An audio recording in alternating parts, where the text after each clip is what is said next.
What's up, everybody? Anthony Cosenza here with the Orange and Black Insider Bengals podcast, of course, part of the Cincy Jungle Podcast Network, coming at you with another episode of OBI on this Wednesday evening, and I am joined, as usual, by the man, the myth, the legend, Mr. John Sheeran, on the prowl for some new stomping grounds out in his hometown there. How's it going, my man? Yeah, I don't know if you guys know this, but you're a real estate agent. Prices aren't exactly at an all-time low right now. So yeah, it's been fun, but yeah, kind of a wild week, just for a lot of people. So it's a lot to take in right now. Yeah, it's really, I mean, it's the calendar week or the calendar 2 weeks, really, of a lot of just stuff going on around the world, and you try and make football and the Bengals a little bit of a respite, and I don't know how successful we all have been at doing that, but obviously with everything going on in Texas and Laguna Woods and Buffalo and everything, especially over the past couple of weeks here, our hearts and thoughts and everything go out to everybody affected by that, and it's hard not to be affected on it by on some level. So yeah, a lot going on around the world, and football kind of pales in comparison to things, but we are here to kind of hopefully take a little bit of a detour from that negativity and that evil stuff going on in the world, and hopefully we can at least keep our minds occupied on some other things for just a little while here as we talk Cincinnati Bengals, OTAs, and all kinds of different things. It's weird, John. It's kind of it's a quiet period in some respects, but the Bengals are coming off of doing some on-field work and all kinds of different things. So it's not exactly like the total doldrums of the season, but it's not also the hype up before the draft, free agency, and all that kind of stuff. It's kind of the calm before the storm, I guess, a little bit for summertime. It's the time where you're right. Like, stuff is happening. It's not the complete dead period, but we also don't learn anything new, really. They're barely doing anything at practice. So the only thing I think fans care about is like no one get hurt. Like everyone just make it training camp, and we'll go from there. Right. And that has been, I don't know how successful that has been, because now we're learning about an injury to one of the most important Bengals players, even one who has not taken a snap with the team before, and Alex Kappa, their set starting right guard, one of their prized free agent acquisitions. He is dealing with a core injury, John. I talked about that a little bit on the Happening Headline show yesterday, but if you want to kind of clue us in a little bit as to all of that and talk about that, and I want to get your thoughts on what your take is on this injury and what you may think about it. Yeah, let me flex my medical degree here. What's been unfortunate for the Bengals is, like, it seems like they suffer a random OTA injury basically every year. And like, I can think back to Jonah Williams, you had Akeem Adeniji, Wyatt Hubert, and now Kappa. But the difference between Kappa and those other three is that the other three missed significant time. Williams missed his entire season. Hubert missed his entire rookie season. Adeniji missed the first half of last season. So they're saying that Kappa's only going to miss a couple weeks. In Bengals terms, that could mean a couple months, but hopefully he's good by camp and training in the preseason. So let's just take it at face value at this point. A core muscle injury, I think it's just in your midsection, your abs. It could be varying levels of severity, but if the prognosis right now is a couple weeks, I mean, the dead period's about to start here in like a month or so, and they'll have 2 months until I think the official start of camp. So long as he's 100% by then, I think they should be in the clear. It's hard to know exactly what this injury is, what this injury entails, and everything. It's just kind of, Zach Taylor's downplaying it, and it sounds like it's something that will not be serious. It sounds like it's something that's maybe a couple weeks in the making, and could be something that it should not be serious for Kappa. But this is the thing, John. I mean, you mentioned some of those players that had some issues, injury issues in OTAs, others in training camp and in preseason recently, namely Joseph Osai and, of course, AJ Green in his second to last year with the Cincinnati Bengals. It was something that was supposed to be minor, and then it just lingered, and then they rested, and they did all kinds of things, and it just did not get better. Now, this is where I get a little worried about this, because number one, depending on what the core injury is with Alex Kappa, obviously rest, don't overexert it. It's something that, you would think if it's not a tear or a massive hernia or something in there that's not devastating, you would think rest will do it. But, it can be, number one, kind of like a hamstring issue. If you keep, even after some rest, you can retweak it and it kind of keeps lingering. The other thing is, I don't want to say we don't believe the Cincinnati Bengals when it comes to injuries, John, but those instances that I just brought up, AJ Green and Joseph Osai, these things kind of escalate a little bit after, hey, no big deal. And then all of a sudden surgery out for the season. So I guess as we sit here and we know, Zach Taylor's kind of talked us off the ledge, but I guess, are you believing this? Are you believing the severity or lack thereof with the Kappa injury? Yeah, I think something I respect from Taylor is that at the AJ incident really stuck with him and how he handled that.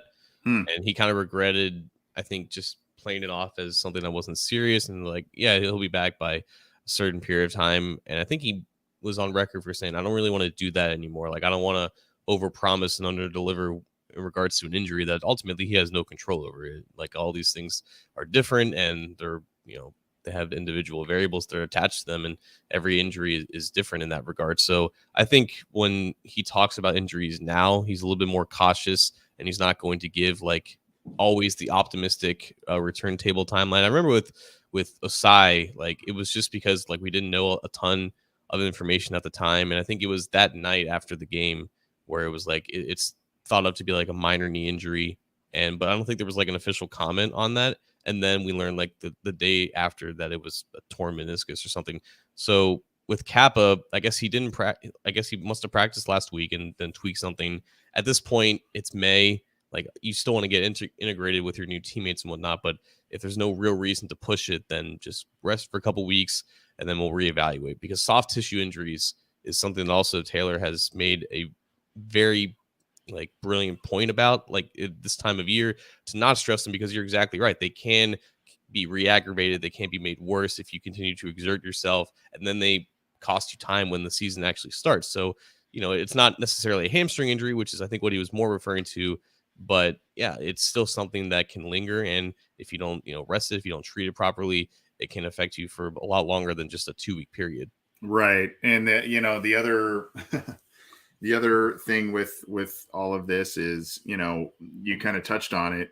It's Zach Taylor, and part of what he has revamped in a lot of different areas with this team is the athletic training staff and all kinds of different things. And they work. There's a great article, I think it was from Paul Dehner Jr. of The Athletic, who chronicled this a week or two ago, kind of talking about how the team has worked hand in hand with the training staff in terms of handling these issues, handling fatigue, handling the, I'm trying to think of the right word, but handling the possibility of a player getting injured because they are fatigued or because they maybe have a twinge, when, in previous times they'd say, go out there and practice. And now it's like, hey, this is an important player. We need all hands on deck. And then last year, obviously, the health was one of the biggest benefits for the Bengals as they marched their way to the Super Bowl. So, obviously that's kind of what you're talking about, this hand-in-hand work with the training staff and saying, let's be overly cautious about some of this stuff. This may be something minor and we laugh about in just a couple of weeks, but let's make sure it's that instead of something else. Right. And I think they're only, again, it's not like they're practicing every day of the week. It's just like one-day sessions. Right. And during this phase, and I don't even know like how many more of these they have. I think they might have like a couple more weeks of this. So yeah, if he misses some of those, then it is what it is. He can still be present on the sideline. He can still soak up as much of the playbook as possible. But yeah, at this point, there's no reason to really freak out until we learn more information, and that's just going to come in time. Well, one of the other storylines coming out of OTAs and practices and whatnot is a little bit of kind of a pleasant surprise, and that's Scotty Washington, the big former wide receiver out of Wake Forest and now transitioning to tight end. He is huge. And when he made it to the team as an undrafted free agent, immediately you saw the size, you saw the position, and you go Auden Tate 2.0, right? But the speed, at least the straight line speed, was a little bit better with Scotty Washington. He has bulked up a little bit, and now in an effort potentially to find himself an easier way onto the roster, he is in a weaker position group in the tight end group, and he's kind of showing off a little bit. They're liking what they're seeing. James Casey's kind of saying, this is kind of my new project I'm taking on here, and we're gonna roll with it. So obviously there's a lot to know. There's a lot more blocking responsibilities, different blocking responsibilities, but just with the big body, maybe adding a little to his frame. This is kind of one of those guys I feel like through training camp to really kind of carefully watch, because every year, especially at the pass catching positions, there seems to be guys with the Bengals that, oh man, this guy's lighting it up. Oh man, this is going to be the guy that makes it, or God forbid he gets the waivers, because we know anybody from the Bengals who gets to the waiver wire, John, they're going to get scooped up. The Bengals won't have a chance to get him back. I say that sarcastically, of course, but your take on kind of what's going on with Scotty Washington. I know it's kind of making a mountain out of a molehill as we go in OTAs, and you got to see when pads come on, preseason games are played, but something that I found kind of interesting. Oh, it's hilarious to me, because for 4 years it was, when are they going to move on Tate to tight end, right? And they did it, but to another guy who kind of resembles Auden Tate, a receiver, and all it took was for him to get cut. At least, was he a 2020 undrafted free agent, or was he new last year? Okay, so he stuck around for 2 years, and then they cut him before last season because they had no room for him on the roster, and they kept one or two other guys on the practice squad at receiver. He recognized that there's not really a path for me to be on this team at this position if I have the frame at 6'5", 215 to bulk up 20, 30 pounds and maintain that speed. That's the biggest difference, right? Because Auden Tate never had any breakaway speed at all. It was just pure catch radius, and that's when people said that he could be a tight end despite not being a really good athlete. You might as well just bulk up. Scotty Washington's a much better athlete already at his previous size, and if he can retain that same level of acceleration and speed, which he says he can, but we haven't really seen it on film yet. So if that's the case, 6'5", 245 at a position where there's not a ton of depth, there's definite opportunities in case injuries happen. You might as well take on this project if you are James Casey. They brought him back last year for this exact reason. They didn't draft a tight end. What Bengals fans got is a wide receiver convert who gained 30 pounds and is still, pretty young. He's 24, 25 years old, or maybe a little bit older because he entered the league a little bit old. But yeah, might as well try it out to see what it is, because they didn't really do anything else to the position aside from Hayden Hurst. They couldn't really hurt. And, I don't know if the Bengals will be looking at, the remaining free agents or whatever else out there. We know they were enamored with Thad Moss and getting him some potential playing time in a game before getting hurt in pregame warmups. I think it was against the Steelers in the rematch against Pittsburgh, that game that he ended up hurting himself. Maybe it was the game against Las Vegas, one of those two games, I think. But regardless, he was expected to get some playing time, did not. And then, there's kind of just an open door behind Hayden Hurst and some others there. Mitchell Wilcox, that's a guy they like. Obviously, you've got Drew Sample in there, but there's an avenue here.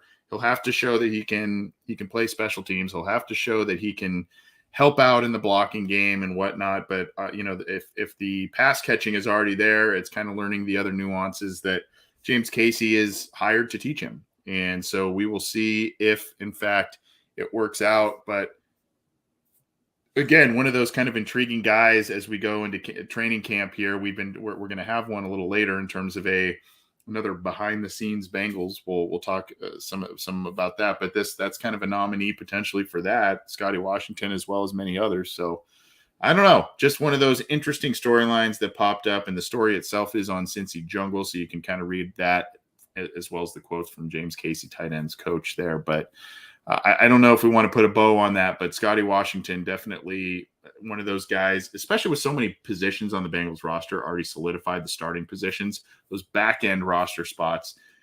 It's a good position to be in if you're a team. But, as we sit here as fans and those who cover the team, those are kind of the areas that we'll be definitely keeping a close eye on in the summer. Yeah, I think storylines like this, that they're more fun when the team is already like established and good. Like I think in the past when you had these positional conversions when the team was struggling, it was like they were relying on it to an extent to work, and now it's a fun experiment. Let's see where it goes. Right. It's kind of one of those. If the Bengals were on Hard Knocks, this would be a guy they'd probably be Yeah, following around a lot. I mean, yeah. it would be it'd be kind of all over that, seeing how he progresses or lack thereof. But hopefully, it is the former and not the latter for Scotty Washington. And John, I don't know if you heard the Happening Headline show. I have been told that the gym that I work out at down here in the off season, after the season, Scotty Washington was working out at that gym for a little while. He had a pass there, so I was keeping my eyes out for him. I didn't see him. I assume I would have, recognized him just from seeing his face on the Bengals website and stuff, but did not see him. So Scotty, I said this to you yesterday. If you're listening and you're back out here in the summer or something and some time off, let me know, and we'll work out. We'll grab a workout and we'll get you on the show, and you can tell us how everything's going with your conversion to tight end. I'm sure he's listening right now, tuning in live as we speak. Let's keep it rolling. We will be talking about a number of different things before we hop on out of here. As I mentioned, we've got some behind the scenes Bengals. We've got number one. Before we do, John, we did not really chat about this because now there is a second class of the Ring of Honor coming up for the Cincinnati Bengals. And kudos to you for reminding me about this and making this a topic for our show this week. This, obviously, the first class, Anthony Munoz, Ken Anderson, Ken Riley, Paul Brown, amazing first class, incredibly deserving. And, there's very, very little, if any, arguments against any of those players getting in with the first class. I know there's Willie Anderson out there that was just right there that you could have, he had just as strong of an argument as any to get into that first class. But now we're looking at the second class. And by the way, just a thank you again for everybody's support last summer with the charity fest that we did to help out the Ken Anderson Alliance, the Munoz Foundation, and the Ken Riley Foundation as well. Raised a couple $1,000 plus for those three charities, which is awesome. And we'll probably be doing something similar again this summer for the inductees. We'll see who they are. We'll see what we can do. But if there's something to support, we'd love to do that. But at any rate, kudos to the first class. Now we're on to the second class, John. This is really hard in terms of who we would vote for. At least when I look at the names, when I look at the possibilities, I'm like, yeah, him. Oh wait, but yeah, him. Oh wait, that guy too. So there are a lot of possibilities. Now I don't know. Have we learned if there is a retirement? Like someone has to be away from the team for X amount of years or away from football for X amount of years. Have we learned about that? I have not heard that kind of threshold. Have you? I have not either. I also don't know if these are if this is the same list as last year, just without Ken Riley and Ken Anderson. Well, because Munoz and Brown were automatic, right? So we all voted in, or the season ticket holders voted in 2, and now they get to vote in 2 again. I think this is more or less. I think this is actually smaller than last year, but I can't confirm or deny that. But it does seem like you have to be either out of the league or have spent X amount of years away from the Bengals. So we're still, I think, years away from even seeing AJ Green or Geno Atkins, for example, on this.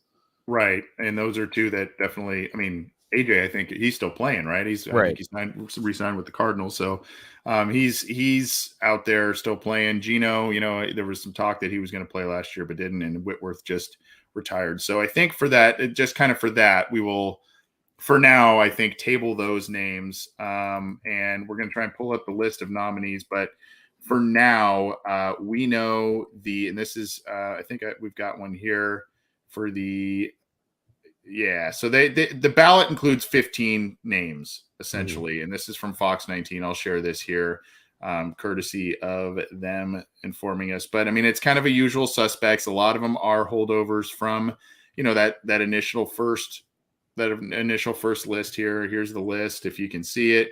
You see Willie Anderson, Jim Breach, James Brooks, Chris Collinsworth, Isaac Curtis, Corey Dillon, Boomer Esiason, David Fulcher, Chad Johnson, Tim Crumry, Dave Lapham, Max Montoya, Lamar Parish, Bob Trumpy, Reggie Williams. John, I guess I should have queued up I could have queued up the state your case, but state your case, I guess, for the next two that you see on here that should be entering the Bengals Ring of Honor. Yeah, this isn't easy.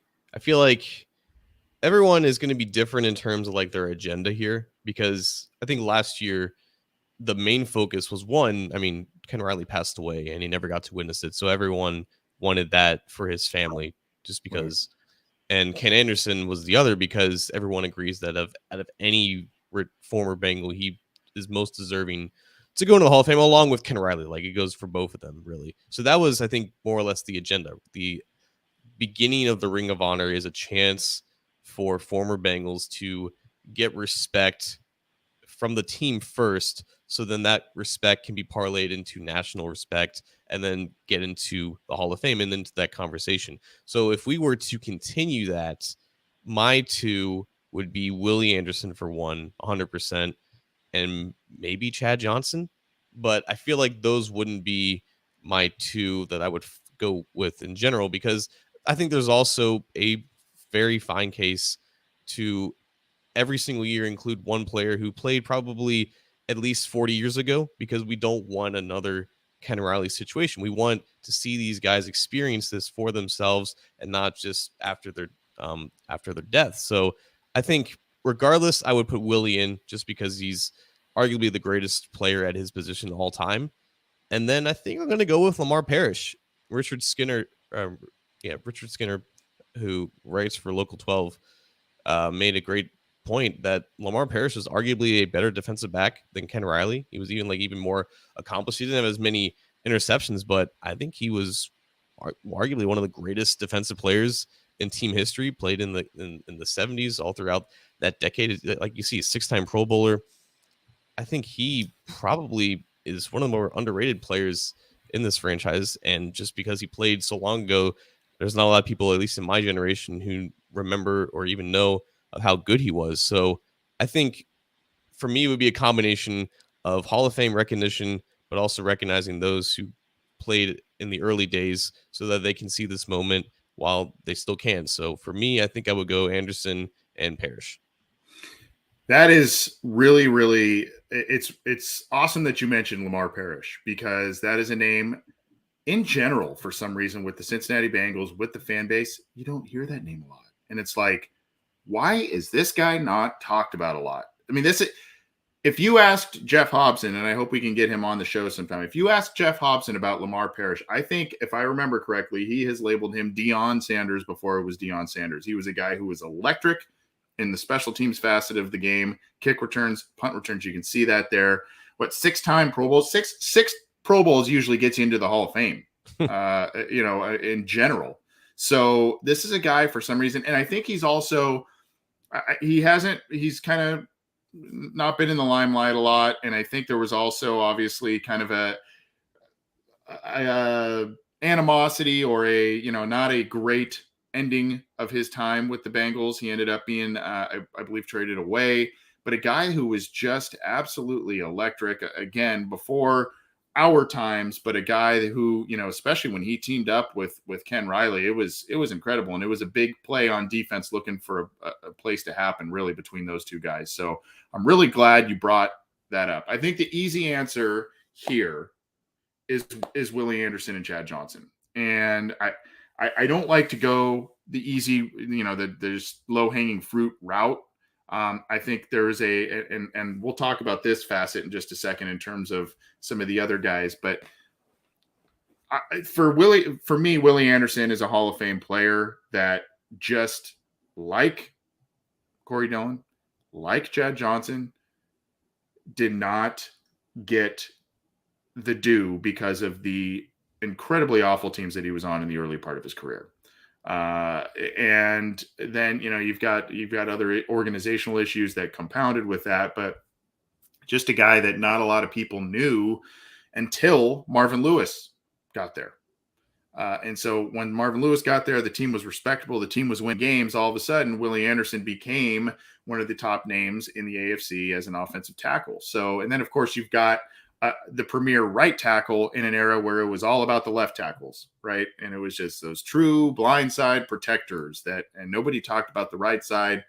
Right side was run blocking only, and left side was the pass protectors only. Willie Anderson did both and did both exceptionally well. So I think Willie Anderson really had a strong argument to be in that inaugural class. I think it was just unfortunately for him, there were a lot of other very, very deserving candidates that made it in front of him. And then you look at Chad, and aside from,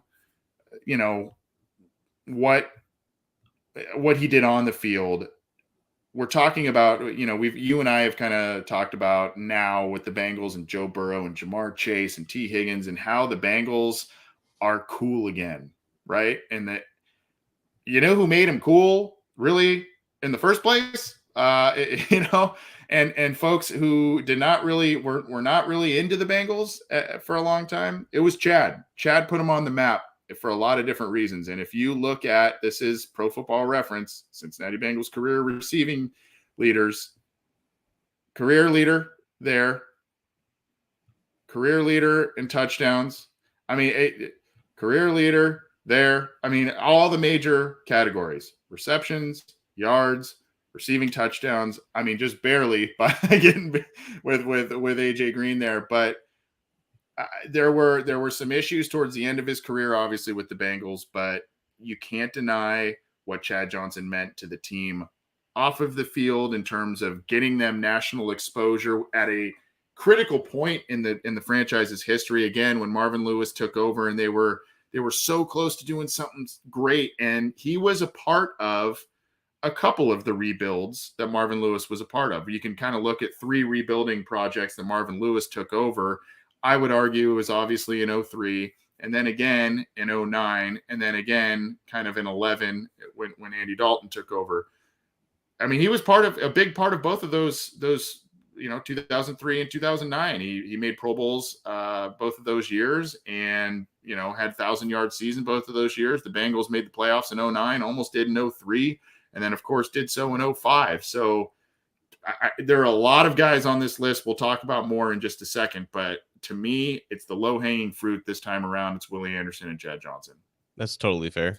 Like I said, if I was going off just who deserves it the most, I would pick those 2 guys. And I think Boomer Esiason belongs in that conversation too. Mm-hmm. Like, not every team, believe it or not, has multiple MVP quarterbacks, and Boomer Esiason is one, and he led arguably the greatest Bengals team of all time to a Super Bowl. And he was the reason why a lot of people like yourself in that age group became Bengals fans. Like, that team in itself, I think, started a generational fandom, just like Chad Johnson was my gateway to fandom for my generation. And that absolutely matters just as much as, their pure raw production and how good of a football player they were. Like, their impact on the community and the fan base, even to this day. Like, Chad is the ultimate ambassador for this team. And that's what we kind of talked about when we interviewed him on this program. Go check that out from February. Yes, sir. Yeah, he's the man, dude. And he still reps Cincinnati. Like,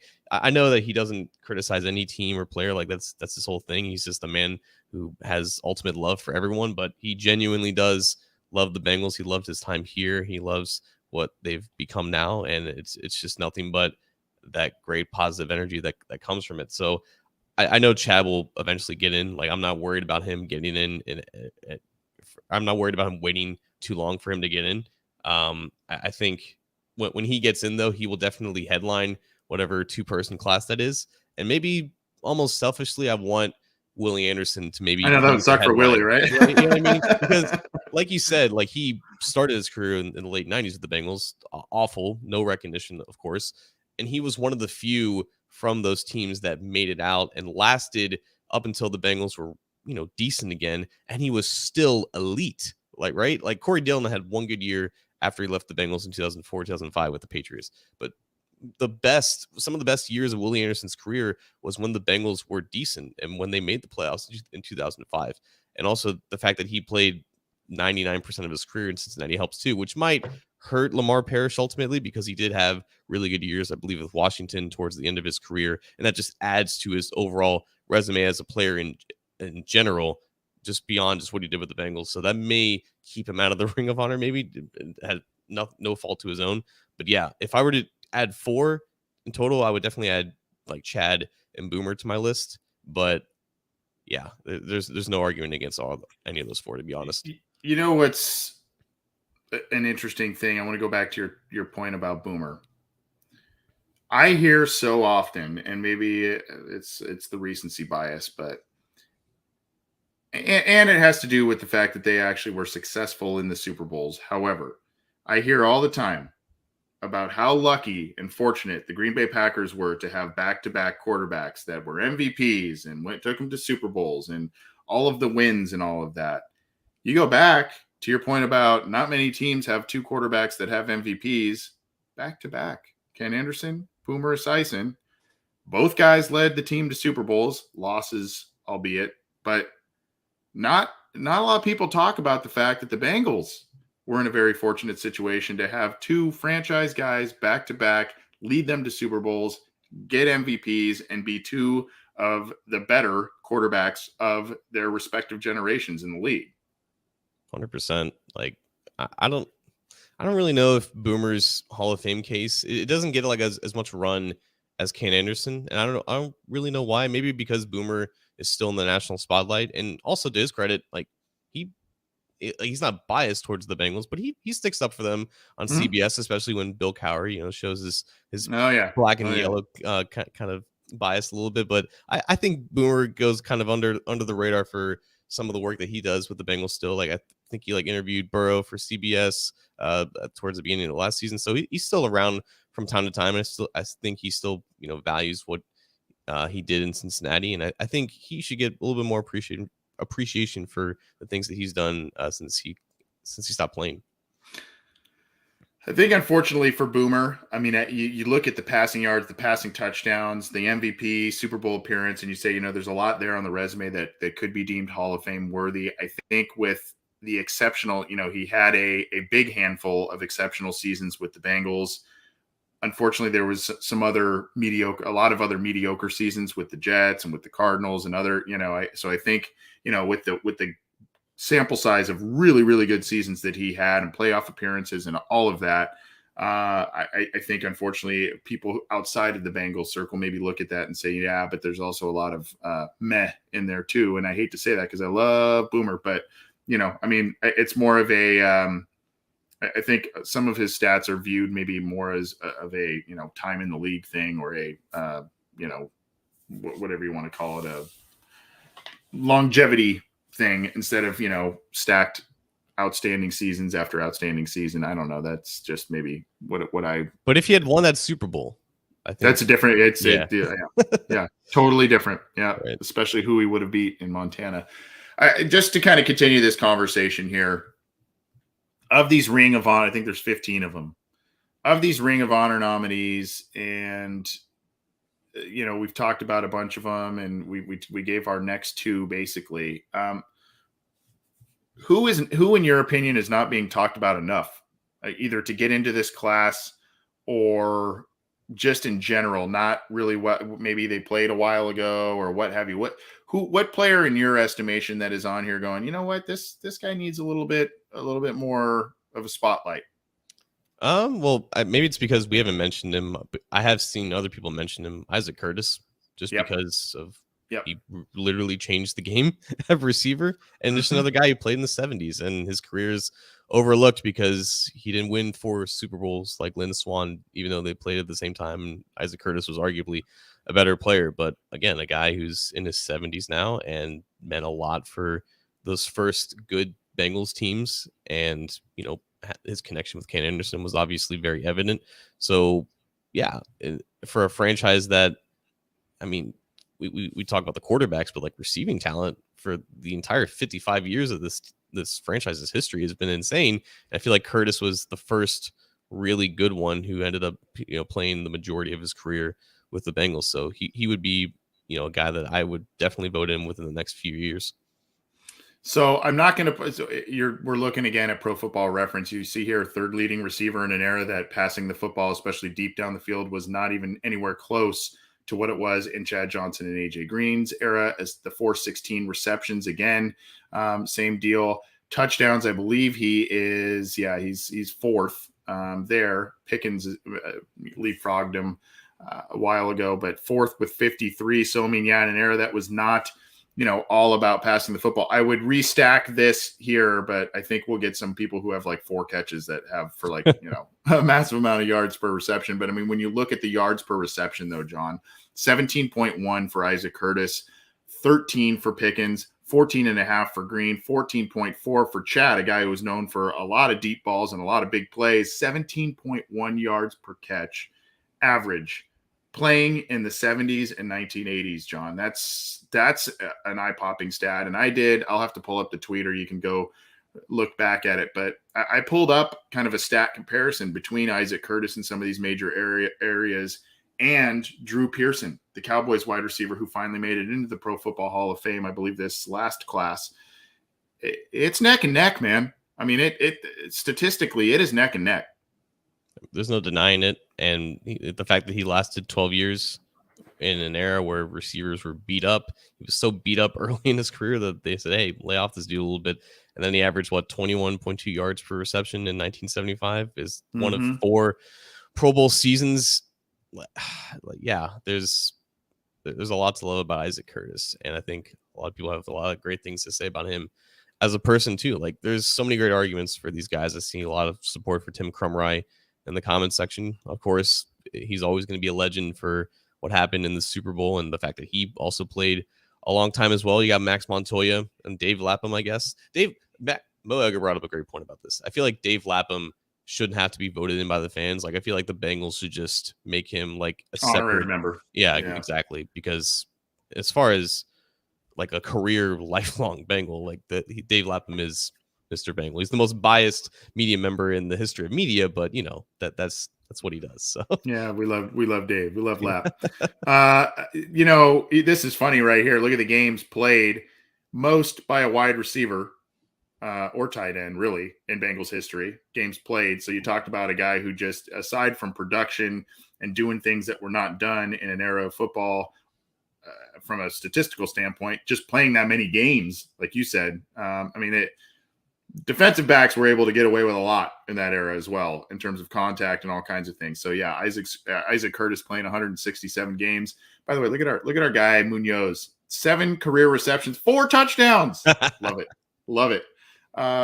So yeah, Munoz. So the one guy I'm going to bring up that isn't talked about. I mean, he's talked about some, but I feel like he's not talked about enough, and maybe overshadowed again because of the teams he played on, and so many stars on this team. But take a look at the number 2 rusher in team history, James Brooks. I mean, I know we talk about Dylan, of course, and for good reason. 6,447, but he was also a guy that was around that 10,000 yards career from scrimmage, was an insane receiving threat as a running back, was just such a fun toy for Boomer and Sam Weish to use in this offense. Sold the play action along with Boomer at just, if you go back and look at some of those clips, I mean, the selling of the play action between those two was unbelievable. A guy, yes, talked about a lot, but I feel like maybe not enough, and a guy who was incredibly valuable. And then look at the yards per attempt, sniffing 5 yards per attempt. I mean, just a guy who was a do-it-all player and one of the biggest trade steals in NFL history here. So I feel like James Brooks potentially should be, and I just love watching him play, but that's a guy I think should be talked about a little bit more. I actually didn't know that the team traded for him. What was that trade like?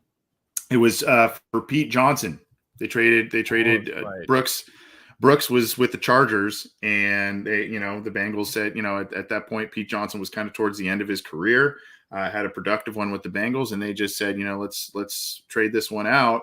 And they got a very young James Brooks from the Chargers, and the rest is kind of history. I don't know what he would have done with Dan Fouts towards the end of Fouts' career there in San Diego. But just a big steal for the Bengals getting James Brooks there.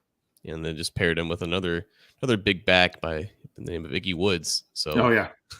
Yeah, but by merit, like I think Brooks belongs like even like over Ickey Woods. I'm curious, like just how that goes, because obviously Corey Dillon is going to get a lot of fan support. I'm very interested to see how that will all go down with what happened with him in the team. And just looking at that list, I think Joe Mixon's going to be like third on the all-time rushing list after this season, which is insane. He should be.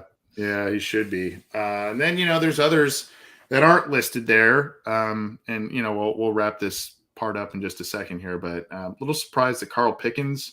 I mean, I know there's a lot of wide receivers on that list there that the Bengals have. You've got Collinsworth and Chad and Isaac Curtis in there, all of course deserving. But Pickens, again, playing on some bad teams, made a few Pro Bowls and put up a lot of stats for a handful of years there. A little surprised. Of course, there's a little animosity on that side of things too, between how that relationship ended between the club and Pickens. That was always kind of a tumultuous thing for a couple of years there, but a little surprised, he's not talked about more, or maybe even placed on the list. See what happens down the road. I can't forget about his quarterback either. And I don't know if the team will ever put Jeff Blake on there, just because the team was not very good under him. But I think there will be like a cult following to get him in, because like that team was unwatchable, but he was at least fun to watch. And like, I think he was the reason why he was one of the main reasons why people still tuned in, because even if the team was bad, like the quarterback was interesting and he could throw it 80 miles in the air perfectly. So yeah, the deep ball that would exit the TV screen, right? It should just go way off the TV screen. Yeah, there's value in that, even if like there's no success. So I'm interested to see if he ever gets on the ballot. Yeah, we'll see what happens there, but that's we wanted to talk a little Ring of Honor. We didn't talk about that, so we wanted to touch on that. All right, let's move on. We started this last week. We've talked about some breakout players. We've talked about we kind of changed it a little bit. The behind the scenes Bengals. There are a couple that kind of came to mind for me, but there's been a little bit, and I think it was from Charlie Goldsmith of the Cincinnati Enquirer, talking about potentially how Chris Evans may be poised for a bigger role here. And this is running back gets a lot of attention, but he's not going to start over Joe Mixon, barring something completely unforeseen there. The Bengals still have P. Ryan on the roster there, and P. Ryan is a guy that this coaching staff loves and trusts, for better or for worse.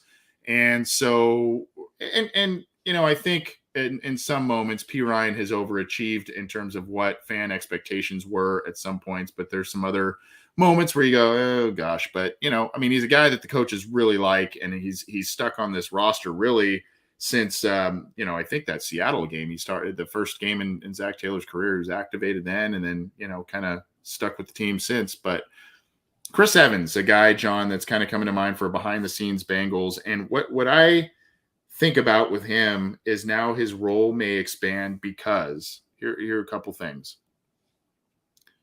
Number one, the Bengals have a little bit of uncertainty behind the big three at wide receiver. So this could pave the way for Evans to line up in the slot or as a receiving weapon, just really spread out a little bit.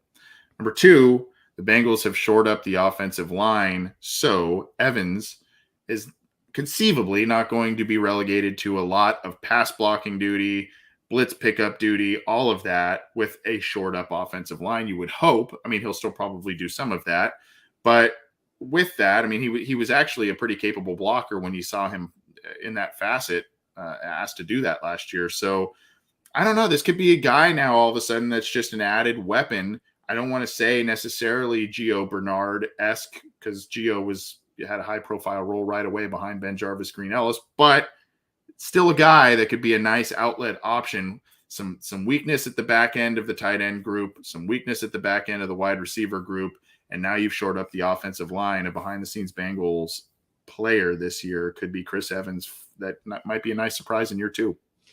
Yeah, I think the P. Ryan resentment is well noted, well documented at this point. I think in regards to Evans, I think the reason why we saw more P. Ryan compared to Evans in those situations is just because, down the stretch in the playoffs, like I think the coaches were comfortable with where the team was, and they didn't want to change too many things. And that's why Evans didn't really get integrated into the rotation a little bit more.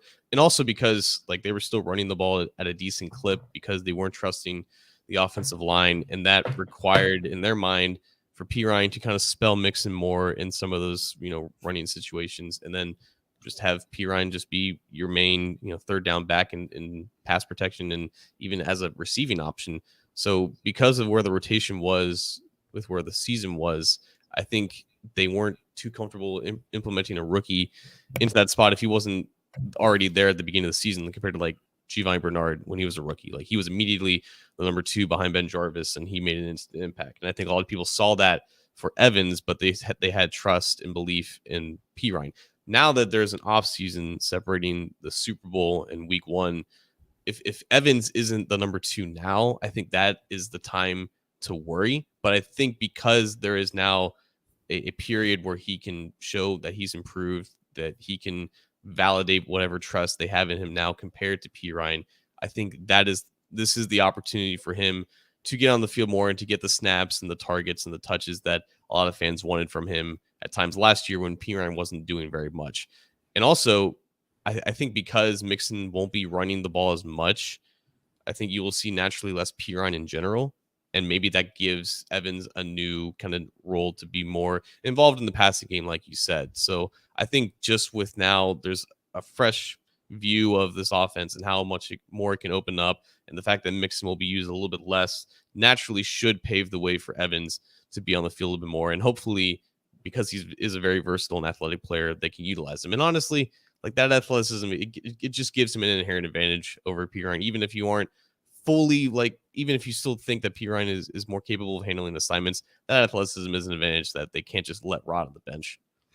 When you say use Mixon less, why are you saying that? Just because you feel that the Bengals won't be kind of putting a pitch count on Burrow because of the rehab process, because the offensive line should be more able to pass protect at a more efficient rate than they did last year because of I may be answering your question for my own question for you here, but I mean, why are you seeing it? Because I don't know, conceivably Joe Mixon's still going to get a lot of touches, right? But I just am curious why you're saying just less, why you're thinking that.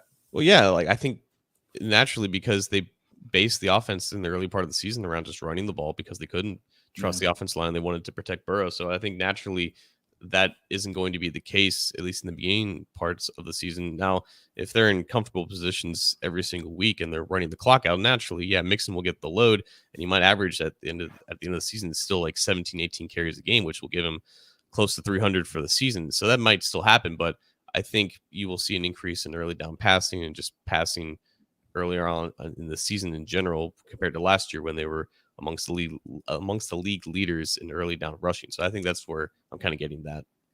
Okay. Do you have a behind the scenes Bengal outside of Chris Evans, or did I steal yours there? Do you have another one that you're thinking of before we start closing up shop here? I'm going to go with Marcus Bailey. Not really. I don't really have a ton to say with him. I think just because unfortunately Akeem Davis-Gaither got hurt last year, and outside of like some moments against the Ravens where he's utilized as a third linebacker, he hasn't shown that much. I think it's still mostly potential and projection because he's a little bit undersized and hasn't really shown to be that much of an asset in coverage. I think Bailey got a lot of valuable playing time last year, along with Joe Bacci as well when Logan Wilson was hurt. And I really wonder where Bailey is now in the depth chart at linebacker, because he's probably more of a well-rounded player who can take on blocks and also drop back into space. We've talked about the fact that even though he was a 7th-round pick, he was definitely more talented to be drafted earlier that year. Mm-hmm. And entering year 3, you have Jermaine Pratt in a contract year. Obviously, Pratt and Wilson are your starters, and you're banking on Wilson being probably like a long-term player here. I'm just really curious as to how much more involved Bailey gets into the rotation, if there is going to be this rotation at linebacker, and they want to give rests to Logan Wilson and Pratt, because for once that linebacking core is actually solid. They can have trust in the guys not only on the field but on the bench, waiting to be subbed in. And there's going to be a pretty good competition to see who actually makes the roster, because most of these guys actually deserve it this time. So with Bailey, I think because hopefully he's healthy. He's suffered with injuries a lot in his career, but I think there is a lot for him to offer compared to maybe a guy like Pratt. Maybe like Bailey is an even bigger asset in coverage on a more consistent down to down basis. Maybe he is a more well-rounded athlete, and maybe in year 3 he can finally show it and even push for playing time now that Pratt's in a contract year. He showed the ability when he was at Purdue and when he was healthy. He showed the ability to make a play against in the pass defense area. I mean, he was known to kind of do that, and was a talented guy, and is a talented guy, but obviously the injuries and whatnot kind of caused him to slip, and so when you look at that, yeah, the other thing aside from finally healthy and all of that, it's also the learning curve potentially being gone with the NFL speed and getting acclimated to all kinds of different things. You're hoping that steep climb potentially has lessened, and that now he can kind of play a little bit instinctively and not kind of overthink it, or whatever cliche you want to use there. It just seems like it's a critical year for him. It's that year 3. It's a guy we have a soft spot for because he came on the show, but also I think we felt like when the Bengals drafted him, it was like, just get healthy and give this kid a shot, right? It was just like, just give him his shot, because I think he'll do some things for you. There were some moments last year, I think it was in the postseason, he had a nice pass breakup in the end zone. And there were some moments there where you go, there it is. There it is. So I'm pulling for him big time. I do think this is a big year for him, and I do wonder, like you, where he is on the depth chart at the linebacker group.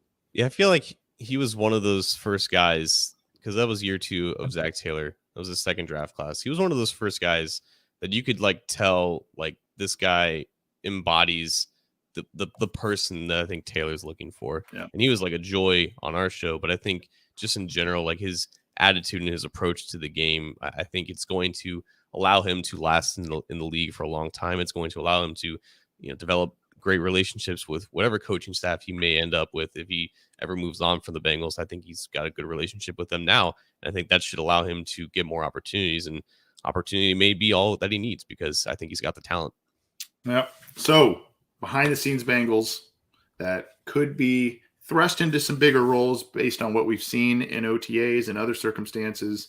Chris Evans, maybe a little bit predictable there, but Chris Evans at the running back spot, and Marcus Bailey at the linebacker spot, maybe getting some extra time, maybe a more heavy rotator. We will see, and we'll definitely be keeping tabs on that through training camp and the rest of the summer, preseason, the whole deal. All right, let's get to a remember when. I should have had something cutesy queued up here, but I didn't. The remember when I have, and the Chris Evans thing kind of provides a nice segue there. The remember when I had was, I was thinking back to, okay, if I'm going to talk about Chris Evans as this behind the scenes Bengal, obviously it's not just rushing yards, it's kind of yards from scrimmage when it comes to Chris Evans and what his benefit for the Bengals will be, or potentially be, this season. I want to go back a couple of years and just remember when, because we think of Giovanni Bernard as a guy who we kind of remember more the latter years of his career, where he was hurt a couple of times. He had the season-ending injury. I think 2 years he had a couple of them there. I think it was 2016 and 2018. He missed some time there. So you look at that and you go, okay, there's some injuries, and then of course, what was his role really in that one of the final seasons there? And you can see here, but 404 yards from scrimmage in 16 games in 2019, the first year under Zach Taylor. And then when Joe Burrow came in here, you see that nice jump there. But I want to go back to the first, particularly the first 2 years, but the first 3 years for Gio. And you look at it, 1,209 yards from scrimmage, 1,020. And again, he's splitting time here. 1,029 yards from scrimmage, 1,202 yards from scrimmage in 2013, 2014, 2015, 2014, the Bengals were a good team, but they were just decimated by injury for the most part, especially as that year came to a close. But I mean, really, when you look at it, 2013, they were an explosive offense. 2015, they were one of the best teams in the league. And it's no coincidence because he was a weapon. And you look at the rushing and receiving touchdowns here. Again, this is courtesy of Pro Football Reference. 8 as a rookie, rushing and receiving. 7 his second year, only 2. But still, you see the second that, the 1,200 yards from scrimmage there. And then the yards per touch, 5.3, 4.9, 5.9. And when you look at it and you see this down here, yes, there was some time missed in 2016. Yes, there was some time missed in 2018. But when you look at you start to see the decline here in the yards from scrimmage, and that correlates, John, do you know with what? What? The offensive line decline of the Cincinnati Bengals. And Sure, not only does it correlate with that from, a lack of running, rushing yards, running room, that sort of thing, but it also correlates because what we just talked about with Chris Evans towards the end of Giovanni Bernard's career, and something that we've tried to bring to light and really, shine a light on this. Gio was asked to pass protect, pick up blitzes, and do all kinds of things at the end of his career that disallowed him to be the type of weapon that he was for the Bengals early in his career, with the offensive line starting to get worse and worse and worse towards the final years, especially when you're talking post 2016.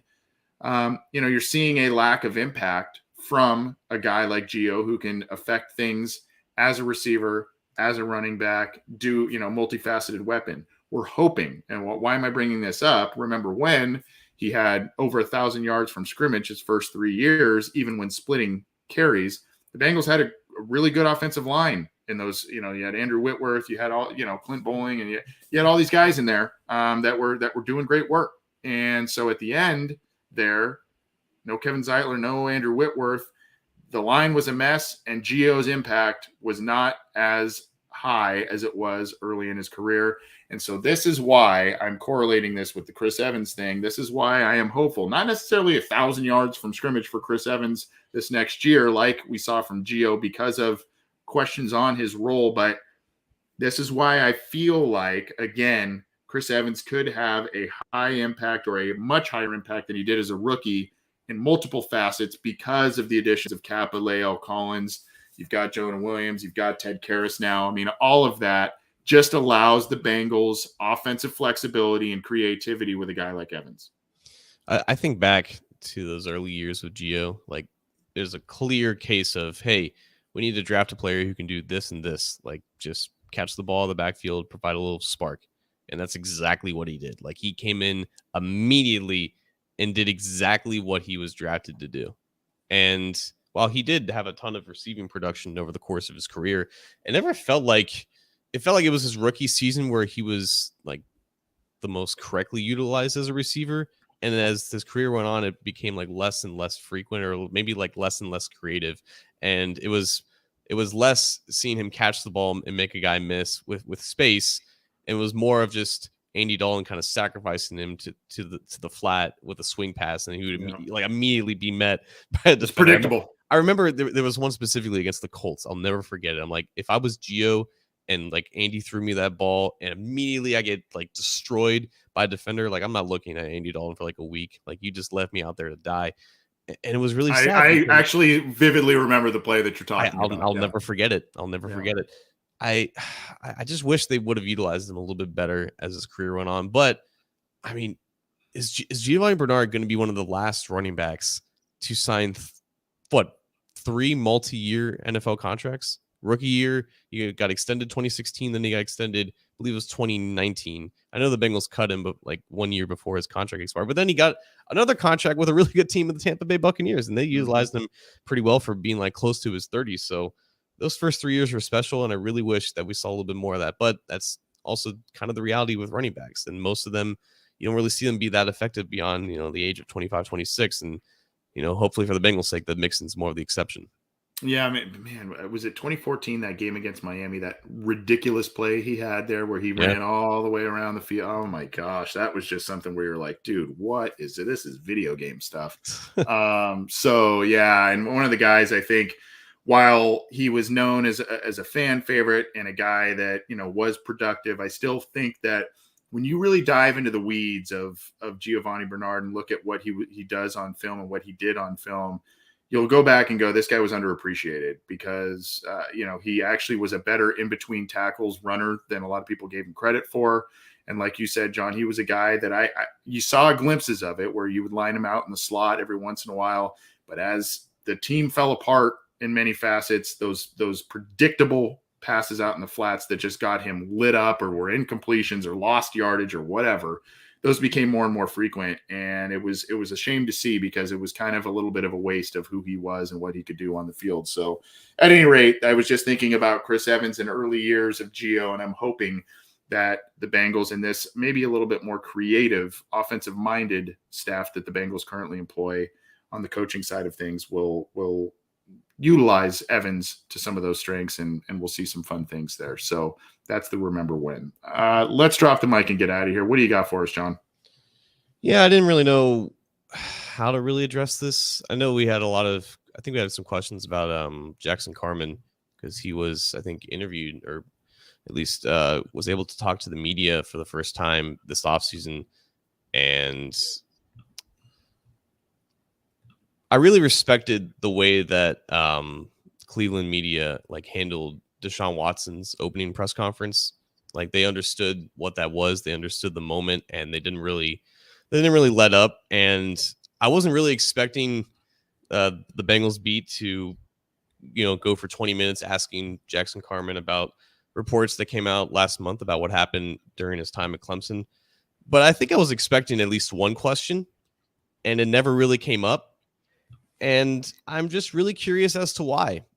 I'm wondering if they were told not to ask him. I'm wondering if they felt like it wasn't worth asking. But it's been a month since we've known about this, and no one seems to really want to talk about it anymore outside of those first couple of days.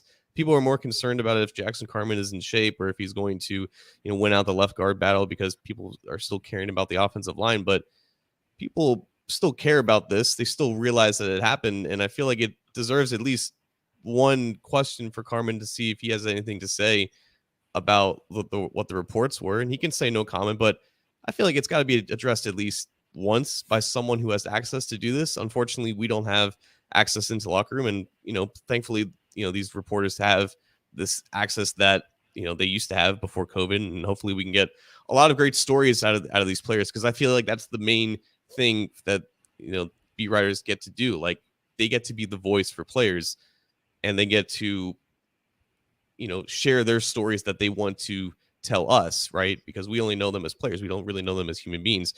But at the same time, if there is a story that exists out there and that is important for us to know about, I feel like it deserves to be addressed at least once. So the next time Jackson Carman is in front of a microphone, I really wonder if that changes.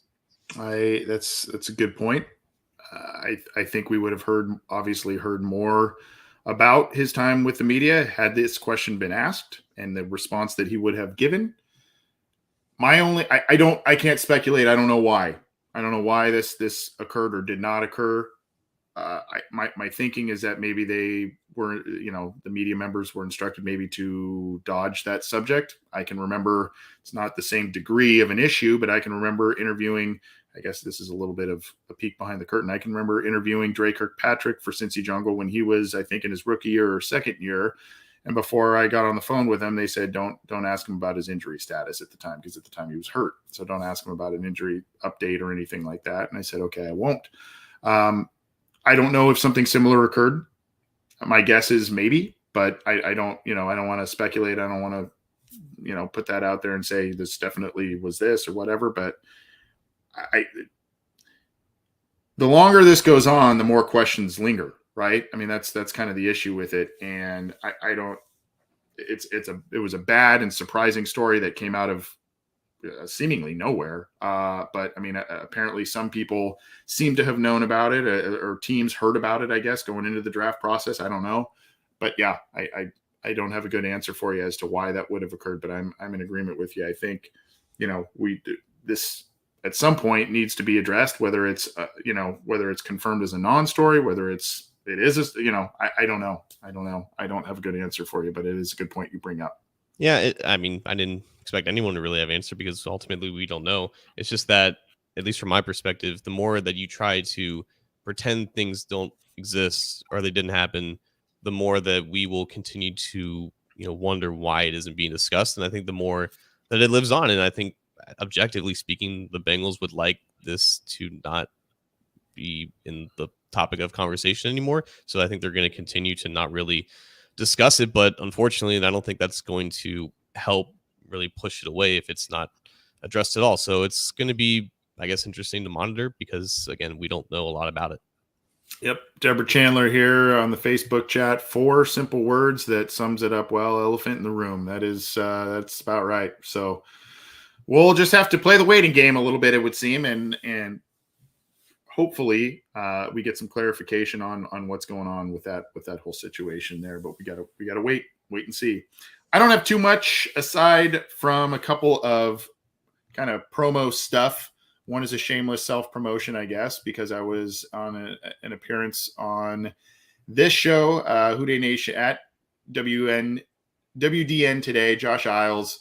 We're going to be joined by him also. He runs a Facebook page, a Bengals Facebook page that I think has about 150,000, 160,000 followers. Yeah. So if you are on Facebook, you got to go. You probably are a part of it. So go check out his Facebook page. And then, of course, there is a YouTube link, Houday Nation today. So go. I appreciate the time there. Spent about 25 minutes with him talking about all kinds of things with the Bengals.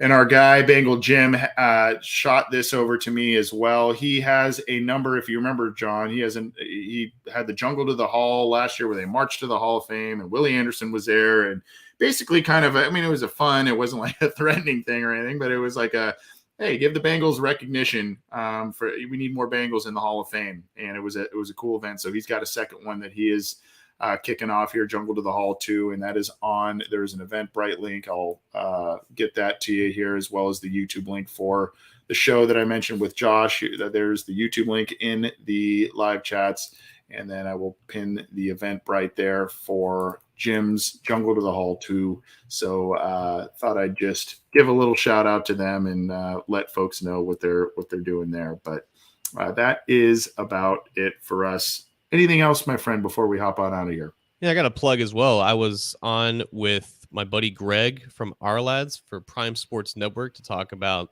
some Bengals draft reactions. A little bit delayed from the draft, but definitely check out his channel at Prime Sports Network on YouTube. He's also, through Our Lads, doing a giveaway of their NFL draft review, which has yet to been released. But if any of our listeners want a copy of the 2022 NFL draft review brought to you by, or done by Our Lads, definitely hit me up on Twitter at John_Sheeran. DM me, email me, whatever. If you would like a copy, provide your email address, and I'll let Greg know, and we'll get that set up. But definitely check out his channel at Prime Sports Network on YouTube, and yeah, check it out.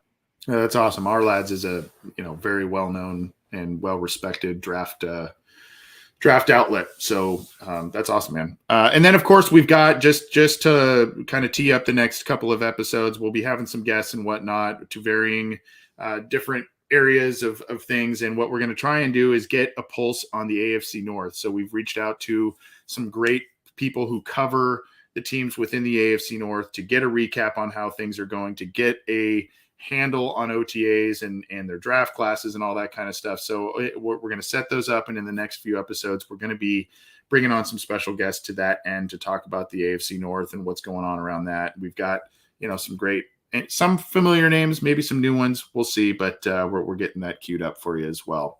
Thanks, everybody, for tuning in. This has been the Orange and Black Insider Bengals podcast, part of the Cincy Jungle Podcast Network, of course, all under the SB Nation umbrella.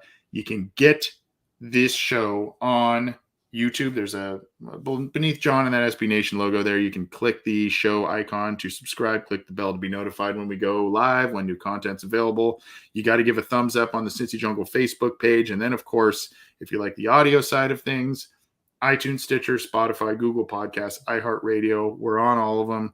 You got to subscribe to the Cincy Jungle Podcast channel. Leave us a review if you could, and then we'll take it to heart. We'll take that advice to heart. And in the meantime, we'll keep bringing you all kinds of different stuff, all kinds of episodes and material as we go through the rest of the off season and into training camp. John, have a good week, my friend. I was a little worried we would be if we would fill up an hour, and here we are. We've gone over. So thanks for everything, and have a good week, my man. Happy Memorial Day to you and everyone else. That's right. I forgot to. Yeah. Happy Memorial Day. Take care, everybody.